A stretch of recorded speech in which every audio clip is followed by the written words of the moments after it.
मला आज आनंद वाटतोय. गाड्या घर पैसे सोडा, आज जवळपास 1000 लोकांच्या आत्महत्या वाचल्यात. कित्येक लोकांचे 10-10, 12-15, 20-20 वर्षाचे अक्षरशः कोर्ट कचेरीचे भांडणं माफ झालेत. जे 10-10, 20-20 वर्षापासून एकमेकांसंग बोलत नव्हते ते संसारात एकमेक माफी मागायला लागले.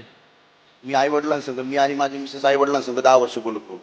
तुम्हाला ऐकलं सर, तिथून पुढे माझ्या जीवनातले सगळे प्रश्न संपले. आणि मॅडम गेल्यानंतर एवढंच म्हणे फक्त, सर मला तुमच्या आई वडिलांची माफी मागायची. आणि सर ती त्यांच्या पायावर डोकं ठेवून 2 तास रडत होती. हे सासू सासरे का, हेच वातावरण का, माझ्याच नशिबात हे का, या प्रश्नांची उत्तर मला इथं मिळाली. आणि मी म्हटलं मी माझे भोग होते, मला भोगायचे होते, त्यात त्यांचा काहीच दोष नाही म्हणून मी त्यांची माफी.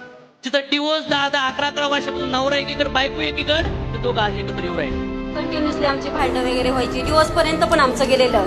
आणि मुलगा झाला तरी पण आमच्यामध्ये खूप भांडणं व्हायची. आता खूप छान नव्याने प्रेमात पडल्यासारखं झालंय आता. कशामुळं? ताकदीमुळं? पैशामुळं? नाही. अंधार हजारो वर्षाचा असून द्या, प्रकाश पडल्यानंतर उजेड होणार, त्या गोष्टी दिसायला लागणार.